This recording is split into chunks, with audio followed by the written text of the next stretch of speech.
Ustedes lo conocen, tantas veces lo han escuchado como directivo de Radio Caracas Televisión y Empresas 1BC, pero también al frente de Primer Plano desde noviembre de 1976 hasta el 30 de noviembre del 2006, cuando hizo su último Primer Plano. Él primero ejerció como abogado, es periodista y ya lo ven, es empresario. Bienvenido, Marcel Granier. Es un honor entrevistar al entrevistador. Eso es recíproco, muchas gracias. No, pero me toca a mí entrevistar hoy. Marcel, ¿cuál fue el último programa? 30 de noviembre del 2006, que no recuerdo cuál fue el invitado. No recuerdo. Hace ya muchos años de eso. O sea que no fue tan importante para ti ese último programa. Pensaba que iba a ser el... Porque recuerdo muchos programas, pero ese no lo recuerdo. Esos fueron tiempos tan complicados. Me imagino que siendo época de campaña electoral ha podido ser alguno de los candidatos. Es posible. Ahora bien, de toda la gente que te ha tocado entrevistar durante tantos años, ¿cuáles programas recuerdas, cuáles invitados recuerdas como los más enriquecedores?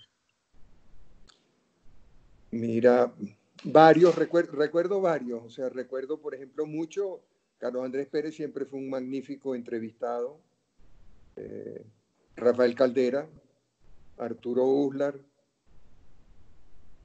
Carmelo Lauría era un muy buen entrevistado. Jorge Olavarría era un muy buen entrevistado. Muchos recuerdo. Bueno, o sea, programas sobre el tema educativo siempre fueron muy buenos, con Luis Alberto Machado, con Francisco Cerdel Vegas, o sea, muchos recuerdos. Bueno, tú tuviste además a tu alrededor gente sumamente talentosa, en especial alguien que yo quise muchísimo, como fue Gloria Mirós, que fue antes, pero ella te quería más a ti que a mí. Es más, a quien quería es a ti. La quise mucho y la admiré mucho y me hizo mucha falta. Ahora, yo recuerdo que estuvimos juntos la noche del cierre de Radio Caracas Televisión hasta 5 minutos antes en que bajaste al estudio. Y recuerdo que todavía 5 minutos antes tú no podías creer que no iba a llegar a última hora la decisión de revocarles la licencia para poder seguir transmitiendo. Cuéntame de ese golpe.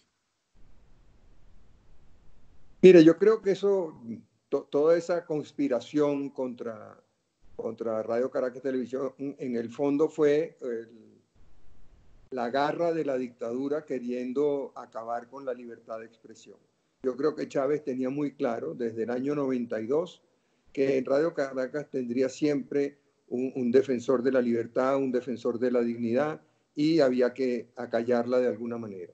Recuerdo cómo ya desde el año 2000, o sea, recién llegado Chávez al poder, perdón, desde el año 99, recién llegado Chávez al poder, empezamos a tener problemas con los militares que rodeaban a Chávez, particularmente o especialmente los que habían participado en los golpes del año 92, quienes que se sentían con el derecho de robar, de malversar, de maltratar a las mujeres, de ofender a los periodistas. Y eso nos preocupó, lo hicimos saber al gobierno en aquel momento.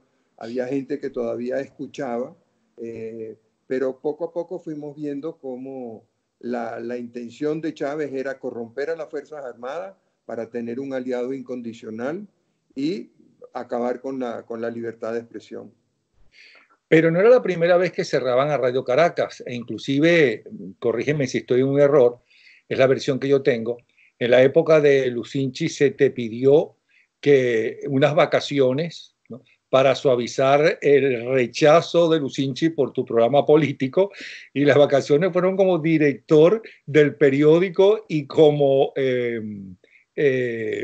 periodista y ejecutivo también, y te fuiste por vacaciones. ¿Por qué, si eso es verdad, no lo hiciste también con un hombre muchísimo más peligroso y menos conciliador que Chávez?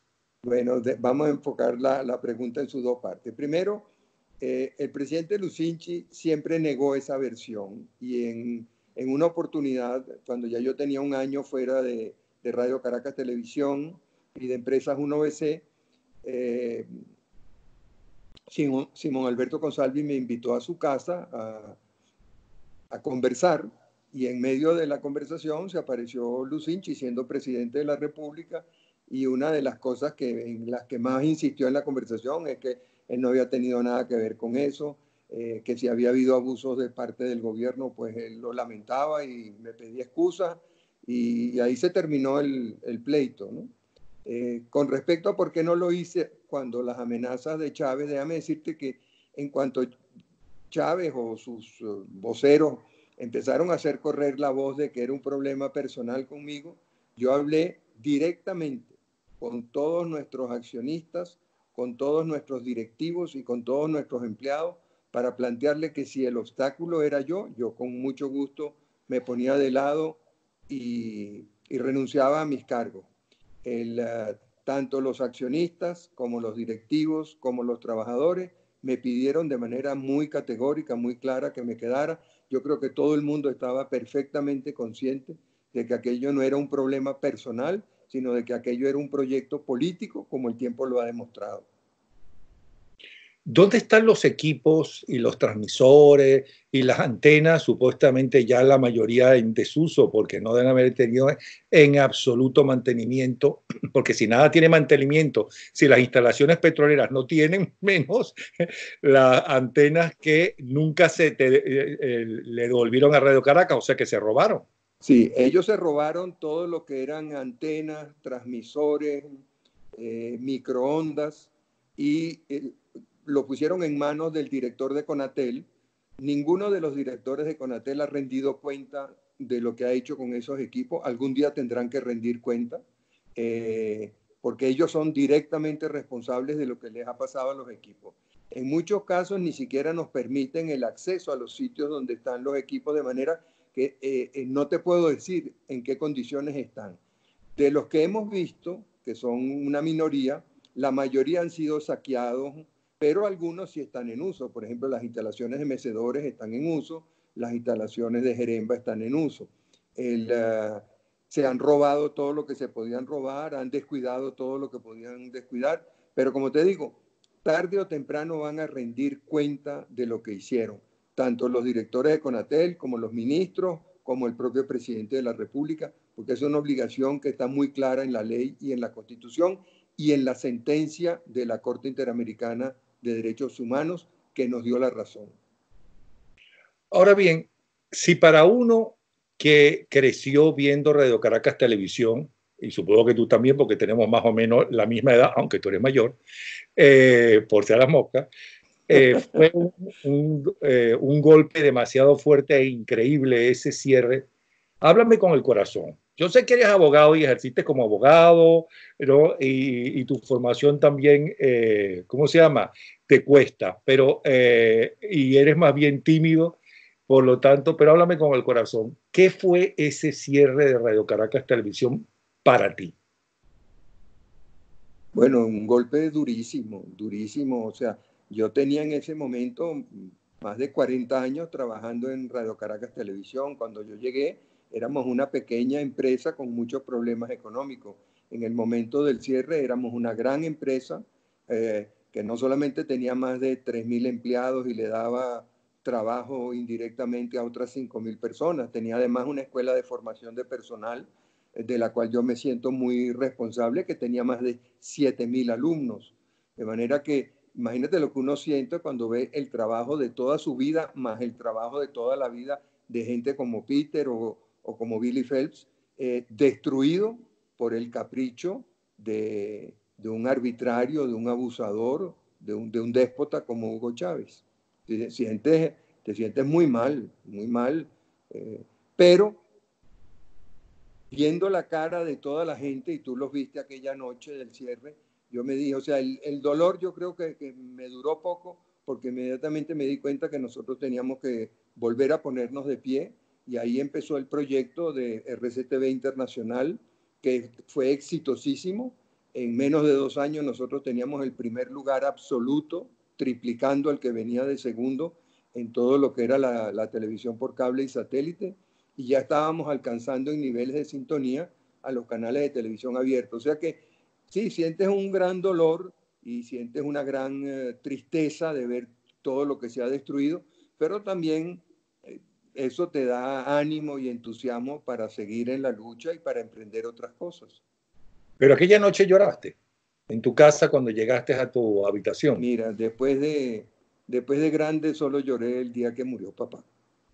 O sea que yo lloré, en cambio tú no, por Radio Caracas Televisión, no lo puedo Bueno, creer. yo tenía una cara que mantener, yo tenía una responsabilidad y ya yo estaba pensando en lo que íbamos a hacer al día siguiente, en la reunión que íbamos a tener ese lunes en la mañana con todo nuestro equipo para volvernos a poner de pie. ¿Qué hay en los estudios ahora de Radio Caracas Televisión? Bueno, me encantaría que fuera, aunque creo que tienes limitaciones para ir a Venezuela, pero están funcionando a plena capacidad.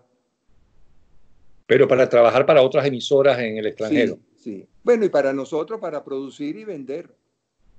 Ah, está Sí, lo bien. que nosotros hacemos se transmite, nosotros ya no tenemos señal propia, o sea, nos cerraron la señal de canales 2, 3, 7 y 10 en televisión abierta, nos cerraron la señal en cable y en satélite, nos cerraron las emisoras FM, nos cerraron las emisoras AM. O sea, nosotros no tenemos ninguna capacidad de transmitir directamente, pero sí podemos producir para otros. Naciste a mediados de 1941. Era Así el es. poder de la radio. ¿Qué escuchabas en radio? ¿Recuerdas de pequeño y de adolescente qué programas de radio y luego cuáles eran los primeros programas de televisión que recuerdas que seguía o Mira, en de la radio, ese momento? claro, yo en el año 41 no veía radio, pero cuando empecé a Bueno, y antes de julio no veías nada, ni escuchabas cuando nada. empecé a oír radio, bueno, me divertía muchísimo, que te digo yo, programas como La Bodega en la Esquina, El Bachiller y Bartolo, todos esos programas cómicos que se transmitían por Radio Caracas Radio, los musicales, los programas de Billo, recuerdo que me gustaban mucho, un programa que se llamaba Tamacún, El Vengador Errante, bueno, y por supuesto el béisbol, que era lo que más escuchaba. Y en la época en que solamente estaba el Canal 5 de la televisora nacional, creo que era YBTV, Canal 5, estaba Televisa, que luego se convertiría en Venevisión, y estaba Radio Caracas Televisión. ¿Qué veías? ¿Qué recuerdas que te gustaba? Mira, recuerdo muchísimo Valores Humanos, que era un programa que me encantaba, en el que aprendía muchísimo. Recuerdo mucho Niño Dibuja con Félix. Recuerdo mucho Monte su Caucho Bullier. Cecilia, ¿cuánto tiene el pote? Sí, qué gran persona Cecilia Martínez. De verdad que la verdad es que la radio enseñó muchas cosas buenas de Venezuela. Yo La siempre, contribución de la radio ha sido muy importante y volverá a hacerlo. yo La siempre radio digo tiene un que gran porvenir. siempre digo que tengo varias madres, 4 en total, y una de ellas es Cecilia Martínez, porque he tenido una suerte extraordinaria de que mis compañeros han sido gente maravillosa toda. Cecilia Sí, Martínez, Adolfo Martínez Alcalá, Pedro León Zapata, en fin. no, Ahora, gente de primera, todo. sí, pero cuéntame, empezaste como abogado porque estudiaste abogacía. ¿No te interesaba en ese momento, no te atraía en ese momento algo tan cercano a ti como los dueños de Radio Caracas?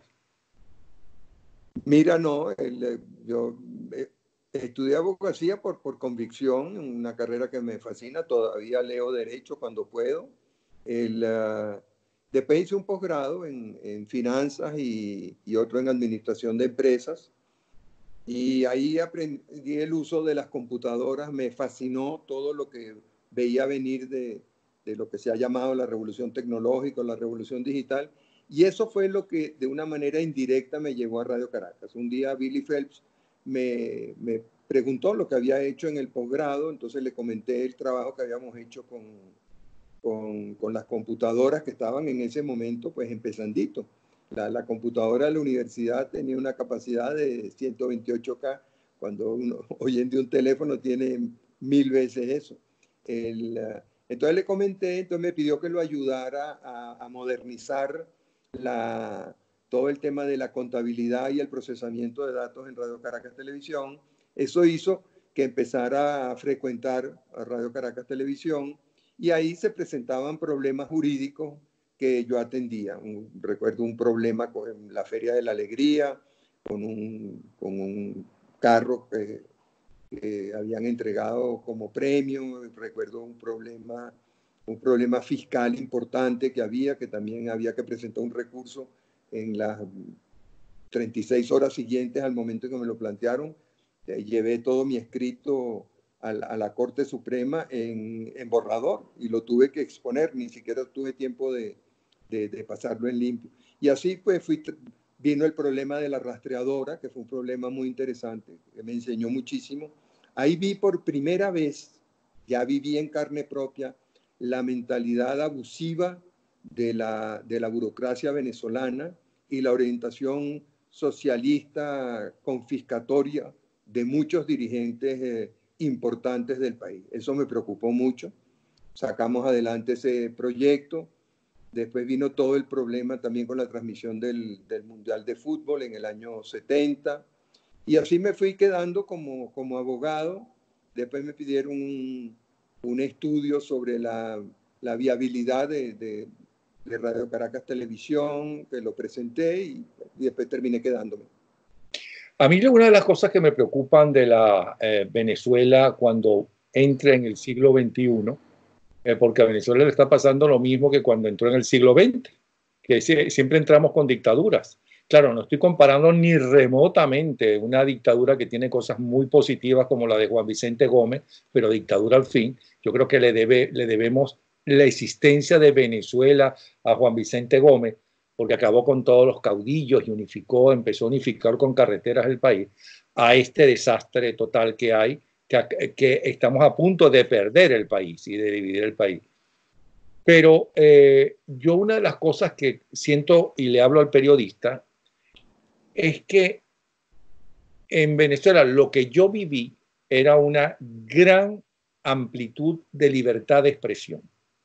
De hecho, siempre he hecho, uno de los cuentos que siempre he hecho, tienes que ver tú como protagonista. Cuando me llamas para ir a Radio Caracas, le digo lo mismo que le he dicho a Venevisión y a Televen, pero yo no soy el indicado. A mí lo que me gusta es hacer Sábado Sensacional. Yo quisiera hacer Sábado. Y ustedes me miran así como diciendo, se estará burlando de mí o el tipo es estúpido. Pero es verdad, es lo que a mí me gusta. Y además yo no les convengo para hacer un programa con político, porque no pertenezco a ningún partido político, o sea que el partido no me puede presionar, lo van a presionar a ustedes. Entonces insisten y digo, pero una cosa, usted y su familia tienen enemigos, porque si esta es su casa, yo no estoy, así como yo no quiero que entren enemigos a la mía, ¿no? Actúo con los demás de la misma forma que quiero que actúen conmigo. Y todos me han dicho, incluyéndote a ti, que no. Y recuerdo que te digo, pero a mí me dicen que aquí está Luis Herrera vetado. Y tú me dices, no, Napoleón, aquí en tu programa puedes estar seguro que puedes invitar a Luis Herrera, a quien yo siempre quise mucho, por cierto. Y cuando el cierre de Radio Caracas, ¿no? Discutí con él que estaba cometiendo un error, que lo que tenía que era que destituir al director del psiquiátrico donde mandaron al niñito, y después llamar a Marcel Granier y decirle, mire, gracias Marcel por su denuncia, no solamente fue destituido, sino que quiero que vayan para ver cómo está como una tacita de plata eso. Entonces voy a donde Luis Herrera y le digo, mire, yo voy a empezar en Radio Caracas y yo quisiera que usted sea no, entonces te pregunto a ti, entonces te puedo sentar al lado de Luis Herrera en el primer programa, y tú me dices, claro. Y entonces voy a donde Luis Herrera y Luis Herrera dice, no, yo no vuelvo a entrar a Radio Caracas por lo que me hicieron. Entonces le volví a recordar, ¿no?, que la que metió la pata, es verdad que se metieron con su esposa indirectamente, ok, Pero no fue Radio Caracas quien vetó a Luis Herrera. Luis Herrera no quería entrar y le dije, y eso es un error porque Radio Caracas no solamente es poder, sino es historia. Ahora, las presiones de ustedes, de los directivos, por parte de los presidentes y de los ministros, ¿cómo han sido? Mira, la relación con los presidentes de todo periodista, de todo medio de comunicación, siempre es muy complicada, porque una de las funciones fundamentales de cualquier medio de comunicación es denunciar al poder, denunciar los abusos del poder, denunciar los errores del poder. De manera que siempre fueron difíciles. Las más difíciles, por supuesto, pues con Chávez, que era un patán absoluto, que no creía en la libertad, que no creía en la democracia, que no creía en la dignidad de las personas, que no creía en el diálogo. Por eso descartemos eso. De los presidentes democráticos, cuando estaban en el poder las relaciones eran complicadas, cuando estaban en la oposición las relaciones eran muy fáciles y muy cordiales. De manera que como en Venezuela había alternabilidad en el poder, pasábamos de periodos de mucha tensión y de mucha dificultad en la relación a periodos posteriores muy agradables, donde uno conversaba sobre el país, sobre el futuro del país, sobre la historia, sobre mil cosas muy agradables. Yo recuerdo haber tenido buenas relaciones en ese sentido con todo. En el momento que ejercían el poder, siempre era complicado. Como dijo, creo que fue el presidente Caldera una vez, que porque no nos parecíamos todos a la revista Hola, que siempre era tan bonita. Pero con el único que no cerraron fue con Caldera y bueno, con Lucinchi no lo cerraron, Radio Caracas, ¿no? Y con Ramón J. Velázquez. No, con Velázquez la relación siempre fue muy buena, fíjate, claro, fue breve el periodo y todos queríamos hacerle más fácil la tarea. O sea, yo creo que había una conciencia en el país de las enormes dificultades. Es como lo que está pasando ahora, pues todos queremos hacerle la vida lo más fácil posible a Juan Guaidó para que pueda poner encauzar al país nuevamente. Y todo esto viene a cuento porque recuerdo estábamos reunidos Miguel Enrique Otero, Ángela y yo. No recuerdo cuál es el político y eso que me impactó, lo que escuchó y que además lo dijera al lado de Miguel Enrique Otero. Estaban hablando de lo que en los primeros años de Chávez, cuando, no el primer año y segundo, que todavía no tenía poder y todavía tenía relaciones públicas, hacía relaciones públicas con los medios. Pero ese político que de verdad se me borró en la mente él, porque diga, estos, como piensan todos, dijo, él está haciendo con los medios, porque ya empezaba a presionar a los medios, pero no de la forma que luego lo hizo. Es lo que siempre hemos querido hacer nosotros, porque los medios son demasiado independientes, ¿no? Mucho me temo que la Venezuela del siglo XXI va a empezar con un retroceso, porque como inclusive ya que mencionamos a Gloria Miró, que admiraba mucho a Francia, iba mucho a Francia, de hecho una vez fuimos juntos a Francia y a Inglaterra, ella decía que en Venezuela había muchísima más libertad que en la propia Francia.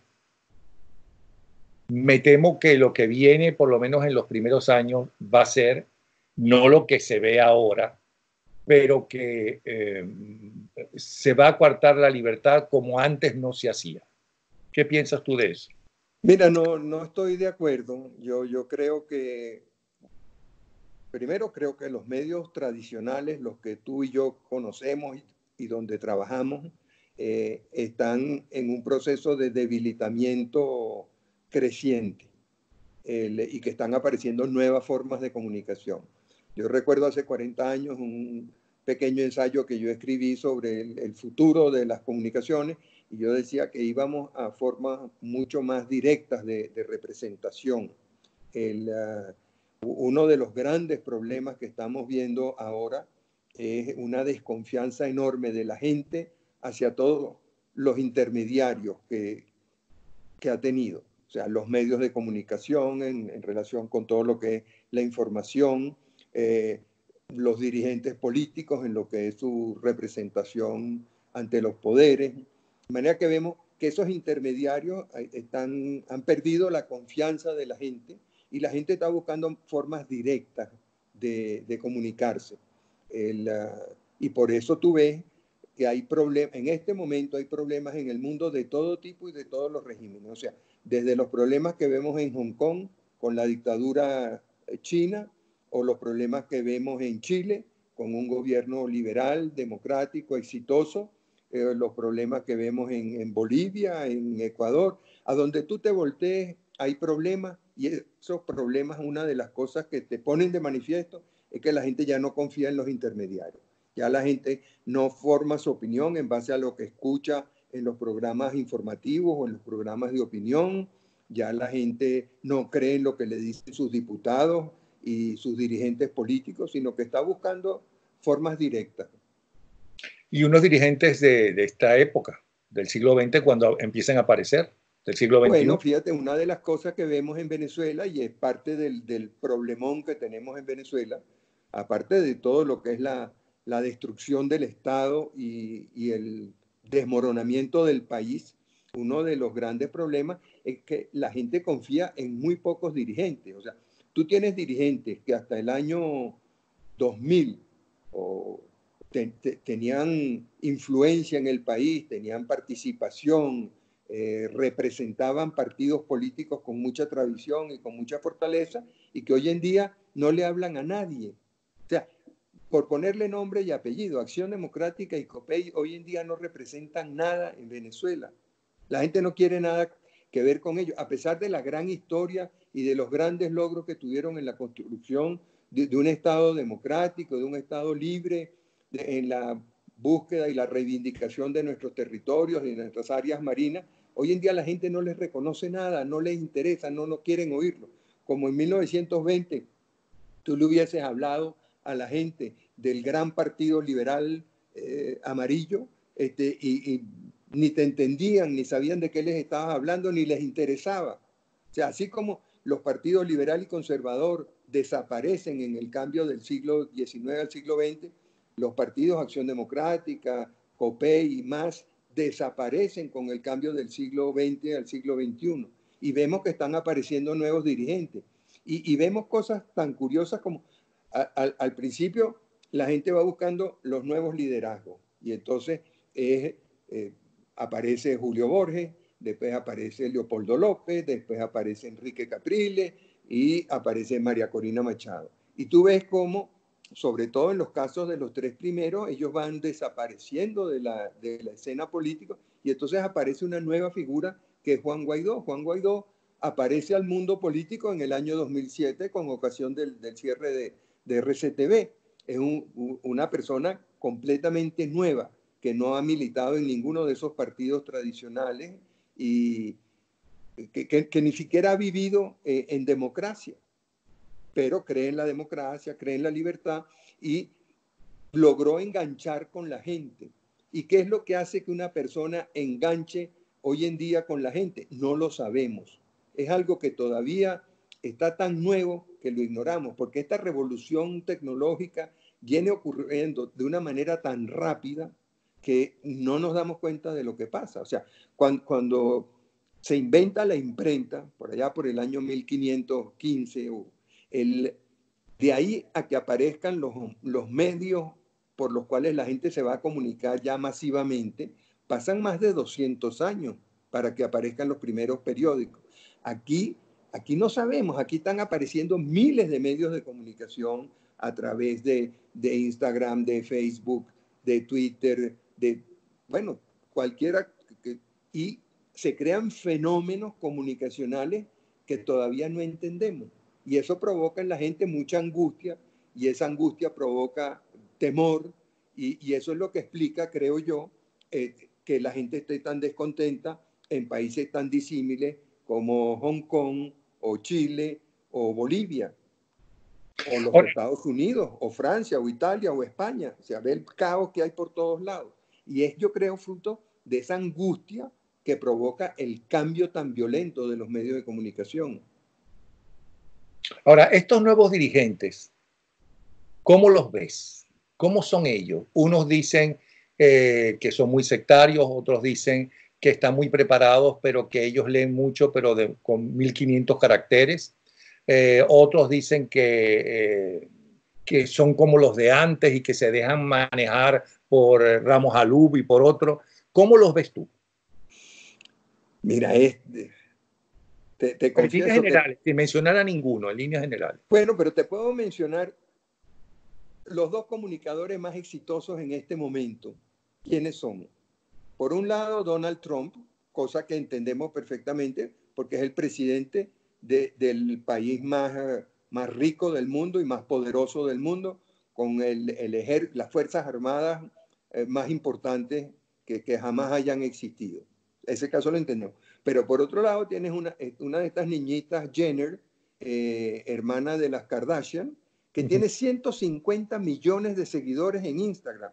O sea, una muchachita de 21 años que tiene 150 millones de seguidores, que tiene una empresa que vale más de $1.000 millones, y ella lo que tiene es 21 años. Ni siquiera fue a la universidad, según entiendo. Esos son los dos comunicadores de más impacto. Entonces, eso desconcierta. O sea, nosotros que estamos acostumbrados, o sea, los que hemos trabajado toda la vida en el periodismo, en la comunicación social, estamos acostumbrados a ver quiénes eran los dirigentes. O sea, cuando va surgiendo la figura de Carlos Andrés Pérez, nosotros no teníamos duda de que era un dirigente de muchísima fuerza, de muchísimo poder. A medida que va creciendo la figura de Rafael Caldera, vamos entendiendo que él también va a tener una gran influencia en el país. Hoy en día no tenemos idea de eso. No sabemos. O sea, nosotros hemos visto cómo el liderazgo de Chávez se esfumó, ¿no? De haber tenido grandes niveles de aceptación, cómo se ha convertido en niveles muy bajos.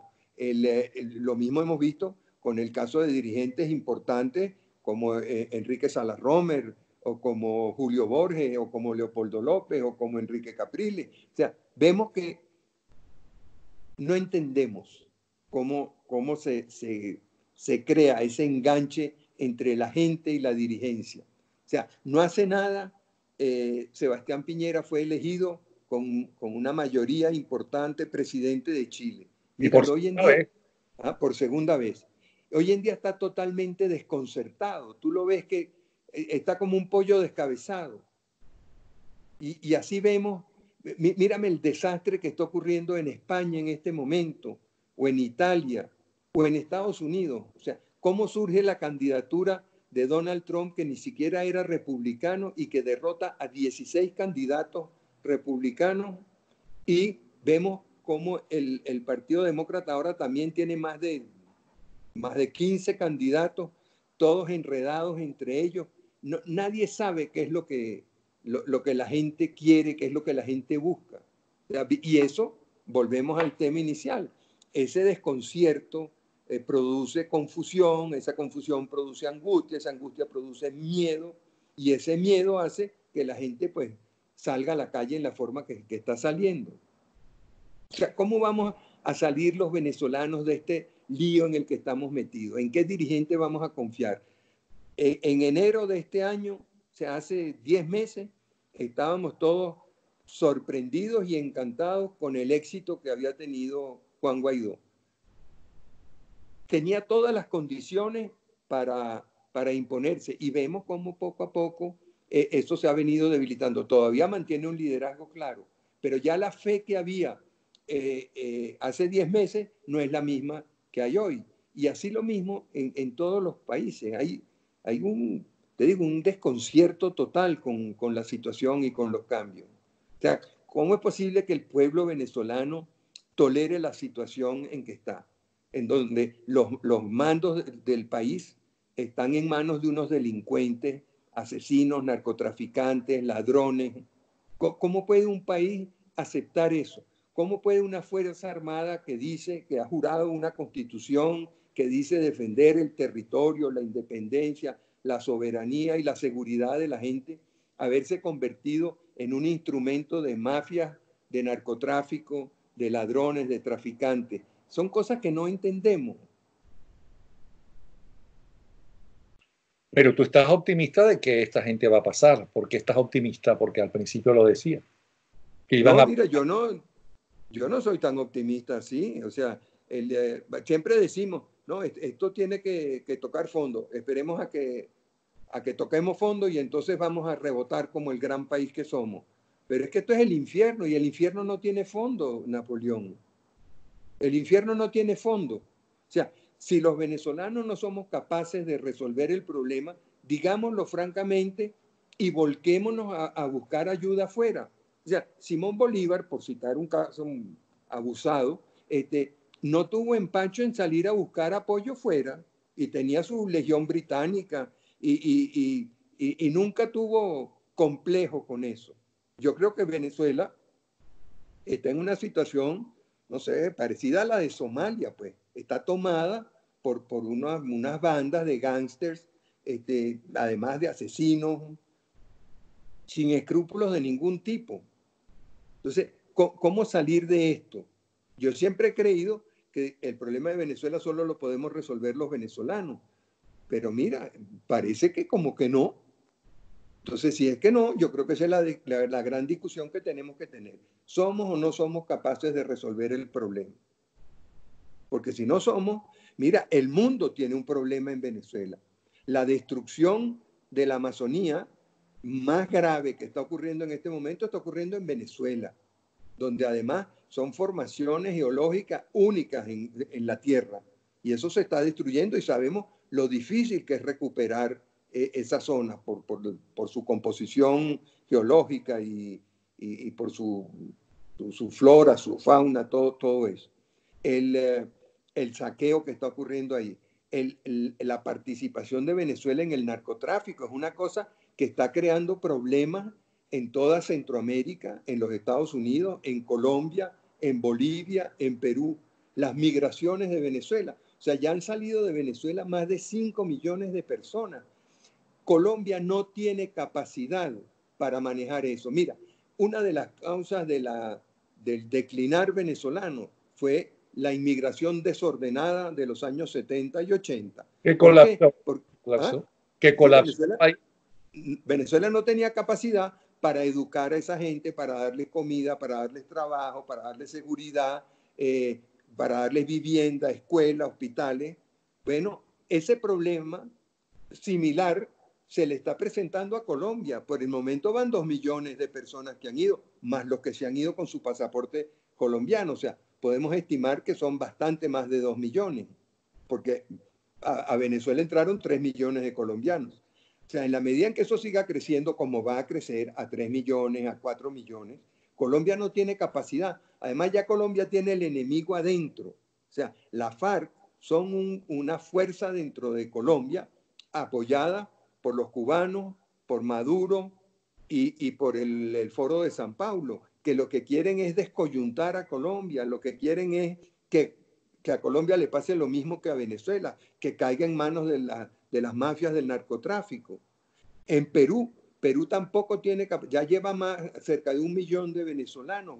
Perú no tiene capacidad para eso. Ecuador no tiene capacidad para lo que está recibiendo. Entonces, se está desestabilizando toda la región y mientras tanto los demás lo ven impertérrito. Vemos el caso de México, que es trágico. O sea, el incremento de la violencia, del narcotráfico y de la impunidad en México es pavoroso, con un presidente que llegó con ese mandato. Ahora resulta que está recibiendo a Evo Morales como un héroe y pretenden montar desde México todo un aparato para el regreso de Evo Morales a Bolivia.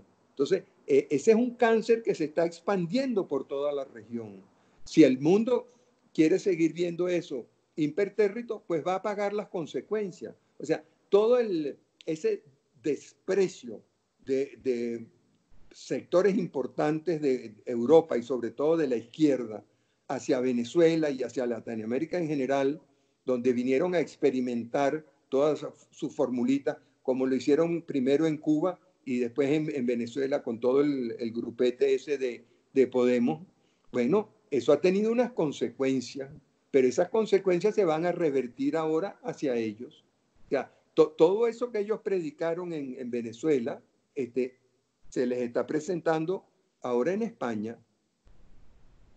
Lo que yo siento, Marcel, es que la izquierda, inclusive en el poder, se maneja como minorías, mientras que los demócratas, ya sean de centro o de centro derecha, no se manejan como minoría, sino que están pugnando por diferentes intereses, no se unifican y además, otra cosa que no entiendo, es porque durante décadas los diferentes presidentes democráticos iban a Cuba y le sonreían a Fidel Castro, que es un tirano, porque yo entiendo que a lo mejor en el año 59, 60 y siquiera hasta el 61 todavía era el Robin Hood que se enfrentaba al imperialismo yanqui y contra la dictadura batistera.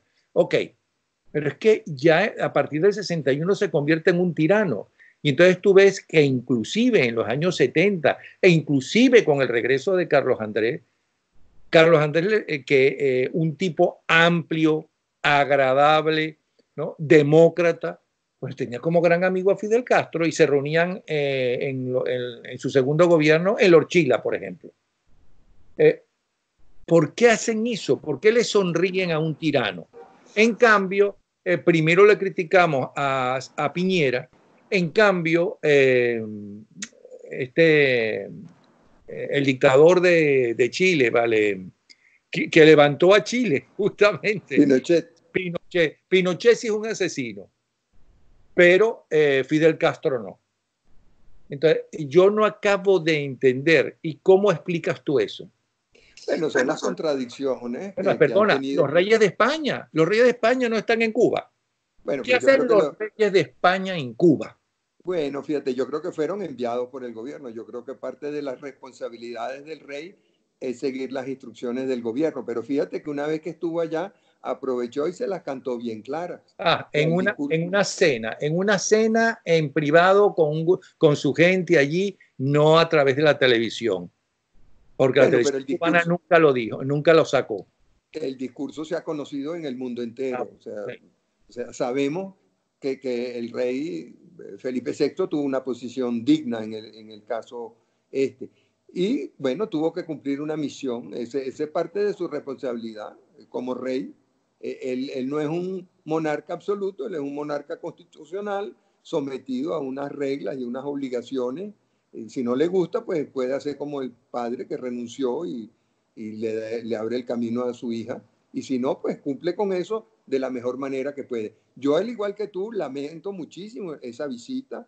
Creo que es un pésimo ejemplo y es una demostración del tipo de gobernante que es este señor Sánchez, pues. Un tipo que llega a ser presidente del gobierno español con un título universitario plagiado, o sea, un título falso. ¿Qué puedes esperar de él, pues?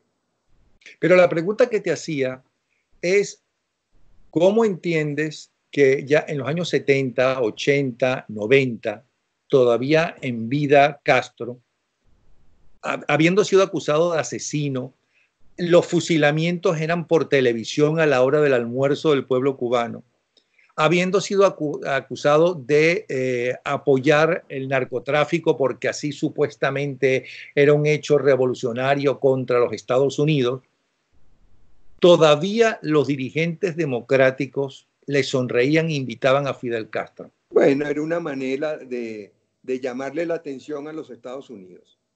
Es como el niño chiquito que le da una patada a la visita para llamar la atención, o que le da una pataleta para que el papá o la mamá se fije en él. Yo creo que conscientes de muchas de sus incapacidades, de sus carencias, muchos de nuestros dirigentes hacían esto para compensar sus fallas y para parecer como muy valiente frente al ogro americano. O sea, Latinoamérica tiene justificadamente, tiene un gran complejo con los Estados Unidos. O sea, si tú miras un mapa del mundo en 1790, digamos, tú ves que Estados Unidos era un paisito mínimo formado por 13 colonias que habían declarado su independencia, que no eran nada, ni en términos de población, ni en términos de territorio, ni en términos de recursos naturales, comparado con el gran virreinato que era México, con el gran virreinato que era el Perú, o que era Argentina o que era la misma Colombia.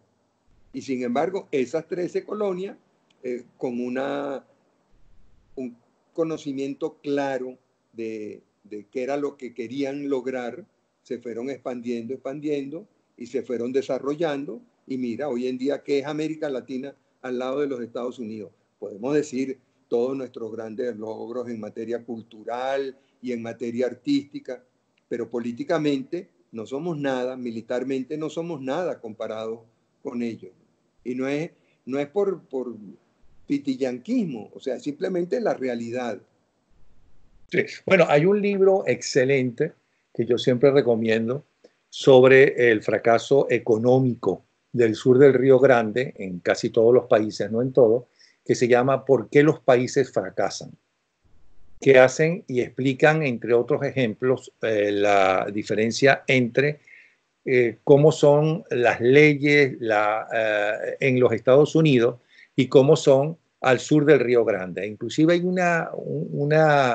un ejemplo bien curioso de dos pueblos que están a los dos lados del límite entre México y los Estados Unidos, cómo el pueblo que está en México no avanzó ni remotamente como lo avanzó el pueblo que está en los Estados Unidos.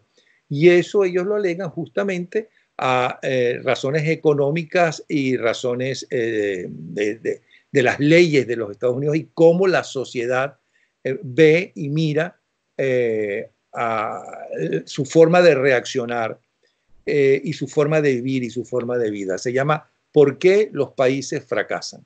El libro de Acemoglu, ¿no? Yo sé que es, no me, de milagro me sé el título, porque yo, fíjate, estoy leyendo el Sí, libro creo que de es Sala Romer, que hasta lo tengo subrayado y la acaba de decir Sala, bueno, no sabe mire, lo yo que creo estoy que diciendo yo, pero no me pregunte cómo se llama. sí, creo que es Acemoglu. Sí, se ha explicado de muchas Lo formas. tengo por aquí. Yo sé que uno es de dos y uno es premio Nobel. Ah. Fíjate, se ha explicado de muchas formas. Indudablemente una de las explicaciones tiene que ver con el Estado de Derecho. O sea, en Estados Unidos, mal que bien, se respeta el Estado de Derecho. Y lo mismo en Europa Occidental. Nosotros no creemos, o sea, el día que Chávez se le antojó cerrar a Radio Caracas, la cerró. Ahí está la sentencia clarísima de la Corte Interamericana cuando se la fuimos a plantear al gobierno, ni siquiera nos recibieron.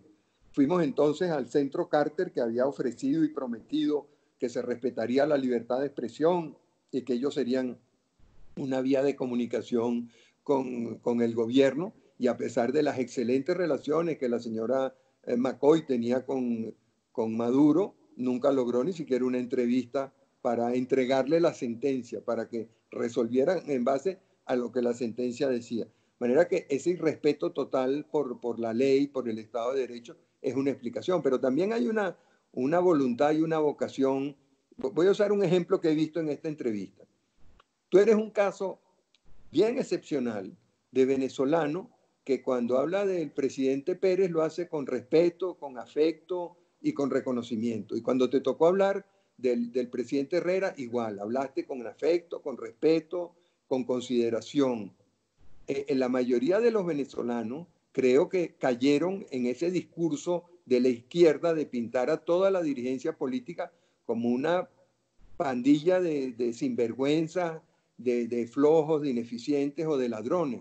Fíjate, en una oportunidad el presidente Pérez dijo una frase que a mí me parece memorable. Dijo, si me ven rico, llámenme ladrón.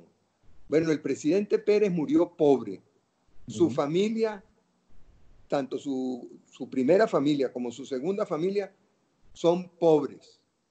Y nadie le reconoce que fueron injustos cuando lo trataron de ladrón.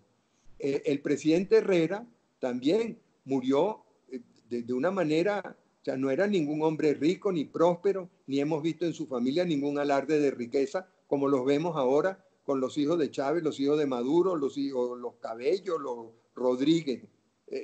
Pero sin embargo, esa izquierda que difamó de esa manera tan exitosa, debo decirlo, a Betancourt, Leoni, Caldera, Pérez, Lucinchi, Luis Herrera, Lucinchi, Velázquez, a todos, ahora está calladita, no dice nada.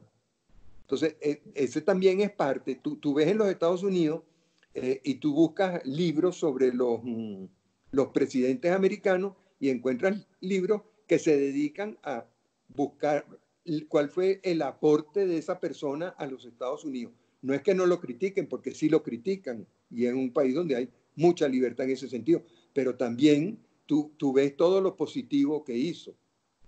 Tú ves en el caso de México, o sea, México fue fundada por Hernán Cortés, y Hernán Cortés es el primero que reconoce la importancia del mestizaje. Bueno, en México tú no puedes hablar de Hernán Cortés porque ese es el villano.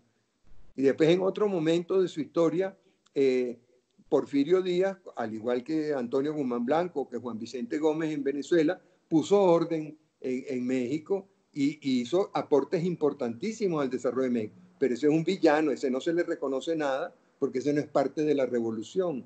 Entonces, en este momento que está el nuevo presidente López Obrador con su cuarta transformación, todo lo que ocurrió antes de él es malo. O sea, Fox era malo, Calderón era malo, Peña Nieto era malo.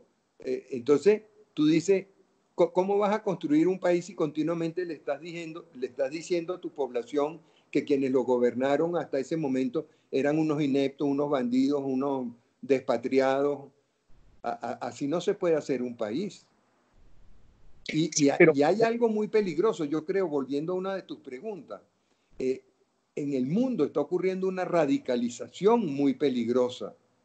Y entonces, tú lo ves en el caso del presidente Trump en los Estados Unidos. Los demócratas no han reconocido en ningún momento que ese señor ganó unas elecciones. Y lo que se han propuesto es cómo sacarlo del poder al precio que sea, como hicieron con Nixon. Hay que sacarlo como sea. Yo no sé si es tan bueno o tan malo, si es tan bueno como él dice o si es tan malo como dicen los demócratas.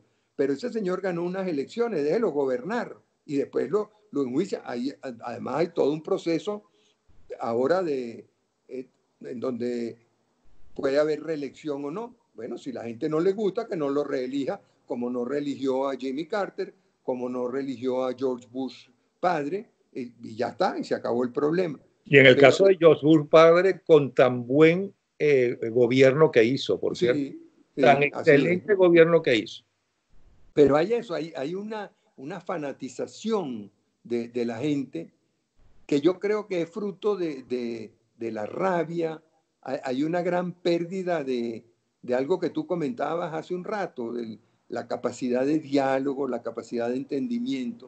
O sea, una de las cosas buenas que tuvieron los presidentes democráticos de Venezuela es que no solamente, tal vez con la excepción del presidente Lucinchi, y después digo por qué, cuando llegaban a la presidencia, renunciaban a los compromisos partidistas y buscaban activamente ser los presidentes de todos los venezolanos.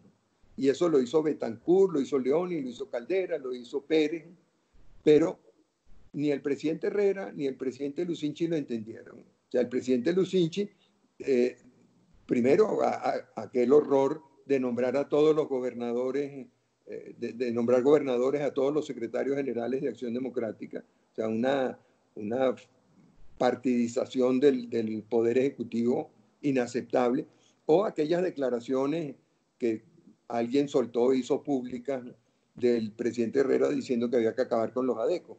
De manera que, pero que después no la ejecutaron, o sea, después tanto el gobierno de Lucinchi como el gobierno del presidente Herrera siempre buscaban las maneras de conciliar y de entenderse, porque entendían que, o sea, en democracia, pues todo el mundo tiene derecho a expresarse, a vivir, a actuar. Eso se acabó, y no solamente en Venezuela, eso lo estamos viendo en Chile ahorita, en esa orgía destructiva, lo estamos viendo en Bolivia, lo estamos viendo en Brasil, lo estamos viendo en Colombia, en México, en los Estados Unidos, en España, en Italia, en Francia, en todas partes. O sea, hay como una locura colectiva. Y ahí vuelvo al tema que hemos venido conversando hoy. O sea, yo creo que es fruto del desconcierto que producen estos cambios tan grandes, o sea, y tan rápidos. Ahora, pero tú como directivo de Radio Caracas Televisión y 1BC, por un lado, y como venezolano que lucha por la democracia, por otro lado, tienes un dolor de cabeza encima gigantesco, porque cuando esta gente caiga, tienes dos gravísimos problemas. ¿Cómo entender qué quiere ahora la gente? Y segundo, ¿cómo va a ser el lenguaje de la televisión? Que está cambiando y que además esa televisión a nivel nacional, la que antes tenía el gran poder, ya no lo tiene. ¿Cómo enfrentarse a eso? ¿Lo has estado pensando?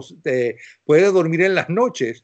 Bueno, claro que pues, lo considero una oportunidad maravillosa, el que a nuestra edad uno tenga retos de ese tamaño y de esa importancia, creo que es lo más maravilloso que le puede ocurrir a uno en la vida. O sea, lo peor que te puede pasar es cuando solamente están pensando en que te van a sacar ahí en una sillita a coger sol, Ah, este, o el, entonces yo creo que es una espérate, oportunidad. cambia el tema porque tampoco somos tan viejos. ¿Qué te crees tú? Mira, Napoleón, cuando nosotros nacimos, tú un poquito después que yo, la expectativa de vida, la esperanza de vida en Venezuela eran 40 años. O sea que, de acuerdo a aquellos parámetros de los años 40, cuando nosotros nacimos, nosotros estaríamos muertos y enterrados desde hace varias décadas. Entonces, sí, ha habido una, Pero las expectativas de vida de ahora, del 2019, son 80 años el doble. sí, Y la de nuestros nietos son ciento y pico de qué años. maravilla. Uh, Entonces vamos a aprovechar estos años que nos quedan para tratar de entender este mundo y para tratar de dejarle a nuestros hijos y a nuestros nietos un mundo mejor. Sí es un reto inmenso, estoy de acuerdo contigo. No vamos a tener ni remotamente el impacto, la influencia, la capacidad de transmitir información, debate, entretenimiento que teníamos. No la vamos a tener. No tenemos los recursos. O sea, la brecha entre los grandes comunicadores mundiales y los actores locales, que era grande, hoy en día es colosal. O sea, había mucha diferencia entre, por decir, NBC, ABC y CBS en los Estados Unidos y Radio Caracas y Venevisión y después Televen en Venezuela. Había mucha, pero la capacidad de ellos de influir en nuestro país era muy limitada y la capacidad nuestra de hacernos conocer en nuestros países era muy grande. Hoy en día no, hoy en día, en el caso venezolano, entre otras cosas, porque los gobernantes de los últimos 20 años, o sea, Chávez y Maduro, se propusieron acabar con todo lo que era libertad de expresión, con todo lo que eran medios de comunicación autóctonos venezolanos, que tuvieran a Venezuela como primer propósito, como lo primero, como primera preocupación. Ellos han permitido que esas grandes metanacionales de la comunicación se hagan cada vez más fuertes en Venezuela y que los actores venezolanos se hagan cada vez menos importantes. Ese es parte del problema, que va a tener mucho más influencia lo que es Netflix o Amazon o Disney en Venezuela y en la agenda venezolana que lo que son los operadores que quedan actualmente. Eso es un reto y no es fácil porque el mundo se está abriendo y abriendo. De manera que cuando antes nosotros teníamos la ventaja de ser los que conocíamos el patio, ahora ellos tienen esa ventaja. O sea, con su capacidad de recabar, almacenar y procesar data, empresas como Amazon y Google y Facebook son infinitamente más poderosos que el Estado venezolano y no se diga que cualquier empresa venezolana. Entonces, tenemos que estar conscientes de eso. En el mundo que viene, además, los países bien integrados o los países pequeños van a tener mucho más flexibilidad. Venezuela está en un tamaño intermedio muy complicado y está muy dividido, muy fraccionado. Eso son complicaciones adicionales. De manera que sí pienso mucho en eso. Creo que el reto es formidable. espero que estemos los venezolanos a la altura del reto, de entender el momento. Y además de entender que no es con palabras que se va a resolver el asunto, sino es el Estado cumpliendo con sus funciones. Porque parte del problema que tenemos en Venezuela es que, primero, el Estado lo han destruido esta gente y de paso están destruyendo al país. O sea, cómo recomponer al Estado, cómo hacer que el Estado se ocupe de lo que se tiene que ocupar y que los ciudadanos, los particulares, como los querramos llamar, se ocupen de lo que se tienen que ocupar. O sea, Venezuela tiene que repensar todo su tema industrial, comercial, empresarial, financiero, pero también tiene que repensar su educación. O sea, yo creo que hoy en día a nadie le cabe la menor duda que la educación en Venezuela ha sido un gran fracaso, que después de que venía bien orientada, sobre todo después de la época de López Contreras y Medina, la influencia del maestro Prieto Figueroa fue terrible y tuvo un impacto terrible sobre la educación en Venezuela. Todos esos prejuicios contra la educación privada que llevaron a que en Venezuela más del 80% de la educación estaba en manos del Estado. Bueno, y estamos viendo los resultados. Los estamos viendo después de aquel fervor nacionalista, aquella locura con la nacionalización del petróleo, estamos viendo las consecuencias que algunos pocos anticiparon. O sea que el país tiene que repensarse, no solamente en materia de comunicación, tiene que repensarse en materia de educación, en materia de seguridad, en materia de salud. O sea, es un reto bien grande, bien considerable y que nos afecta a todos, no solamente a los comunicadores. Entonces, una cosa, yo estoy feliz de haber vivido dos grandes revoluciones. La de los años 60, que empezaron a cambiar todo lo que eran las relaciones familiares y demás, y que ya los niños no eran seres inferiores, sino empezaban a tener personalidad, voz y voto. Y esta, que es apasionante y es mucho más impactante, mucho más importante. Y esta es una gran revolución lo que estamos viviendo ahora, hoy en día. Pero claro, como todo cambio dramático es doloroso. Sin embargo, Marcel, ¿ya has hablado con tu gente cómo va a ser el primer día de transmisión de Radio Caracas Televisión? Sí, hemos hablado bastante de eso. Todavía no estamos 100% de acuerdo, pero sí hablamos mucho de eso y es de los temas que genera mucho entusiasmo y mucha participación. Ese es un día que todos además visualizamos con mucha ilusión, con mucha esperanza y yo creo que nos motiva mucho a seguir luchando. Pues espero estar allá y espero que me inviten. Estás invitado desde ya estás invitado. Y espero que puedas acompañarnos, así como nos acompañaste en tantas cosas buenas que hicimos juntos en Radio Caracas Televisión. Esta noche no hablamos de eso, pero tú sabes todas las cosas buenas que hiciste allá y el recuerdo que han dejado tus programas. Fíjate, una de las cosas que notamos mucho en los estudios de mercado que hemos hecho es en Venezuela en este momento hay un gran deseo de salir de esto, hay un gran deseo de cambiar, de abrir, pero también hay mucha nostalgia, ¿no? De aquellos programas de televisión, de aquellos animadores, de aquellas entrevistas, de los programas, o sea, el fenómeno de la Rochela es interesantísimo, de las novelas.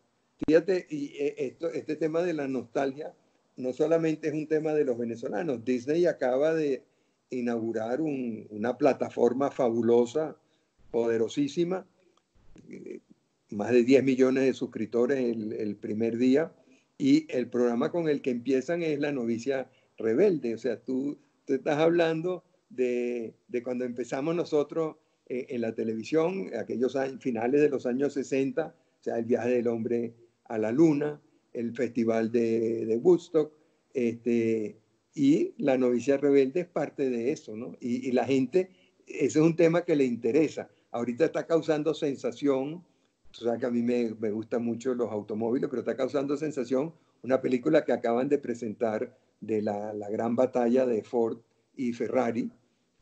También es pura nostalgia. O sea, eso ocurrió entre el año 64 y el año 69.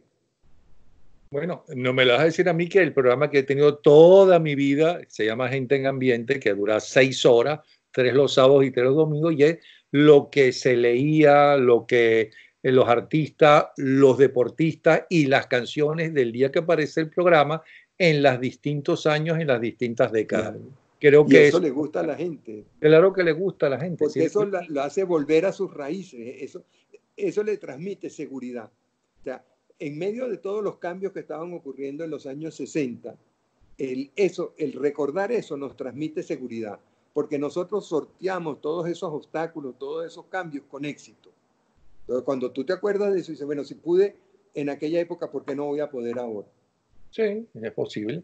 Es más, hablando de Radio Rochela, uno de los programas que como este hice por YouTube fue con José Ignacio Cadavieco y con Américo Navarro, dos de los fundadores de Radio Rochela, estaban aquí Sí. conmigo y tuve que repetir 2 o 3 veces esa conversación porque la gente lo pedía una otra vez y ¿por qué no lo alargan? ¿Y por qué no lo ponen? Entonces, mire, en YouTube pueden conseguir los verdaderos programas de Radio Rochela, ¿no? Y de hecho está lleno YouTube con programas de Radio Sí, Rochela. ahí tenemos muchísima presencia. Sí. Bueno, Marcel, muchísimas